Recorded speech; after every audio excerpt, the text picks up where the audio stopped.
भगवान की परोपकारी शक्ति की खोज, भगवान बनने की खोज नहीं।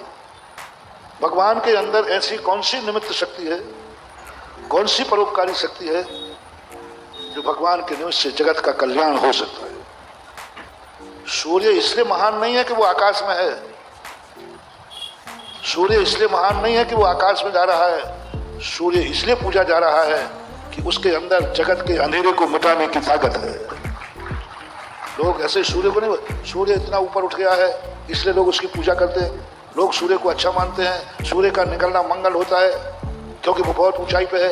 नहीं नहीं नहीं, संसार कहता है सूर्य निकलना इसलिए मांगलिक है कि उसके अंदर एक निमित्त शक्ति जागी है कि वो स्वयं प्रकाशमान है और सारे जगत को प्रकाशित कर देता है, इसलिए दिनकर की प्रशंसा है, इसलिए प्रशंसा। बिना अर्थ क्रिया जिस वस्तु की निमित्त क्रिया नहीं जागती है उस वस्तु को दुनिया में कोई नहीं पूछता। निमित्त क्रिया जगाओ, किसी भी वस्तु की है निमित्त क्रिया जगाओ, और निमित्त क्रिया नहीं जागेंगे लोग उठा के झाड़ू में फेंक देगा, कोई काम की नहीं। तुम्हें भी फेंक देगा, कोई काम की नहीं होती, फेंक ही देते हो माँ बाप, कोई काम के नहीं, फेंको कचरा, यूज एंड थ्रू। सामने वाले की दृष्टि में एक बात आ गई, ये वस्तु किसी काम की नहीं, बस समझ लेना उस वस्तु को कोई भी स्वीकार नहीं, झाड़ू लगा देगा, कचड़े घर में फेंकोगे। इसलिए सारे जगत से मेरा कहना है, दुनिया में रहना है तो थोड़े दूसरों के काम के बने रहना, तो लोग पूछते रहेंगे, नहीं तो उठा के कचड़े घर में डाल देंगे। बाप से भी कहना है, बेटे के अंत तक किसी काम के बने रहना तो दो रोटियां मिलती रहेंगी, और बेटा बहू को पता चल गया कि ये कोई झाड़ू लगा देगा। आप लोगों ने देखा भी, होता भी है, काम के बने रहना। कोई ऐसी शक्ति जागृत करो, मान आप ग्रस्त में अपनी जिंदगी सही चाहते हो तो एक निमित्त शक्ति जागृत कर देना जिससे बेटा बहू को ये रहे, नहीं मम्मी पापा से मुझे ये मिलेगा, ये नहीं रहेंगे तो हमारे पास ये नहीं रहेगा। मैंने ये शक्ति जगाई। कई बूढ़ों को जिनको बच्चों ने पानी देना बंद कर दिया था, जिन बच्चों ने उनको रोटी देना बंद कर दिया था, कपड़े देना बंद कर दिया था, अलग चले गए थे, मरते थे, मुझे दया आती थी। देखो और जिनके 5-5, 6-6 बेटे थे, 5-5, 6-6 बेटे थे, एक नहीं पूछने वाला, सब अपने अपने। मैं कई वर्षों तक चिंता में रहा बूढ़ों के कारण। अब मैं बच्चों को भी नहीं डांट सकता क्योंकि मेरी थिंकिंग है कि जब वो कोई काम के नहीं है तो फिर क्यों खिलाए। मैं भी इसी पक्ष में, जो वस्तु किसी काम की नहीं है उसके लिए समय देना, उसको इज्जत देना, उसकी सुरक्षा करना मूर्खों का काम है। और मैं बेटों को, मेरे से क्या होता है, मेरे में एक कमी है कि मैं किसी को झूठा नहीं समझा सकता। नहीं मिलेगा तो मैं तो पक्ष, किसी भी वस्तु से यदि हमें कुछ नहीं, ऐसे कहो बेटे को, बेटा सेवा कर, ये कर, वो कर।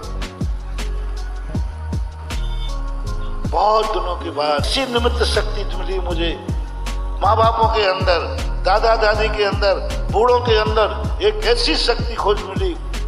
मैं भी विज्ञान को जैसा खोज करते रहता हूँ, लगा रहता हूँ, उसी खोज में करते करते पूरे बाल उड़ गए।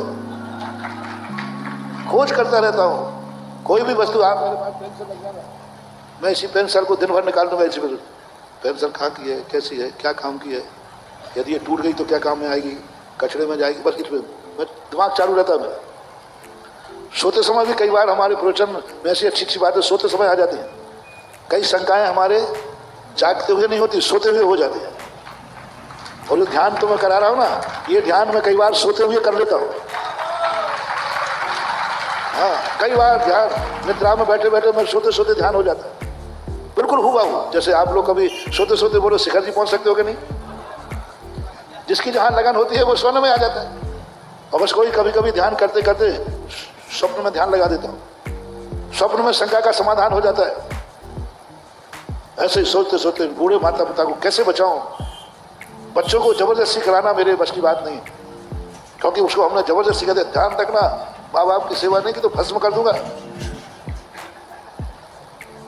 अब डरा धमका करके कब तक काम चलाओगे भैया, और डरा धमकी कराओगे तो वो फिर उधर ना करके वो मुझे कोसेगा। कि महाराज जी ने धमकी दे दी, महाराज जी ने ये कर दिया, वो मुझे कोसेगा तो मैं फंस जाऊंगा, पर दलाली में काले हाथ क्यों करूं। बहुत अच्छी खोज हुई, मैंने निमित्त शक्ति, दो शक्तियां पाई बड़े बूढ़ों में, एक सगुण शक्ति, एक सगुण शक्ति और एक ऋण से पूर्ण होने वाली शक्ति। उन्होंने 25 साल तुम्हारा खर्चा उठाया, तुम उनका 25 साल खर्चा उठाओ जब तक वो निपट जाएगा। उन्होंने जो जो तुम्हें किया हो बस वो करना है, कर्जा चुकाओ, माँ बाप की सेवा नहीं करना, कर्जा चुकाना है। दूसरी बुद्धि जागी, सगुण बुद्धि, माँ बाप कोई काम के नहीं है, वे कोई कार्य नहीं करेंगे, वो कोई करने लायक रहे नहीं, लेकिन बेटे से कहा मैंने कि बेटा ये माँ बाप है ना, ये कोई काम के नहीं है, लेकिन एक काम है इनमें, इनकी सेवा करने से, इनको जिंदा रखने से, इनके पैर छूने से एक सगुन होता है, ये तो कोई काम के नहीं आएंगे, इनके पैर छूकर तुम जो कार्य करोगे तुम्हारे सारे कार्य सफल हो जाएंगे, ये सगुन है। कामों में पड़े हैं तो सगुन है, सगुन का अनादर नहीं करना, मंगल का अनादर नहीं करना, ये मंगल कलश है, मंगल कलश कोई काम का नहीं है, लेकिन वो तुम्हारे किए हुए कार्य में मंगल बनता, वो कोई काम का नहीं, लेकिन तुम्हारे लिए सगुन है। ऐसे ये पूर्व माता पिता सगुन है। जब से मैंने ये उपदेश दिया, अलग हुए बच्चे भी घर लौट के आ गए, 50 हैं, सेवा करने लगे, सगुन है, ये देवता है, ये कुछ नहीं कर रहे हैं, लेकिन के पैर छू के जाओ तो तुम जो कार्य करना जा रहे हो वो कार्य शुभ हो जाएगा। ये कम है क्या? ये लोग, ये खोज भारतीय संस्कृति की खोज, विदेशी दर्शनों में नहीं है, विदेशी दर्शन में ये खोज नहीं है। मंगल नाम की चीज जितने विदेशी लोग हैं उनके यहाँ सगुन नहीं होता, मंगल नहीं होता, महान भारतीय दर्शनों में।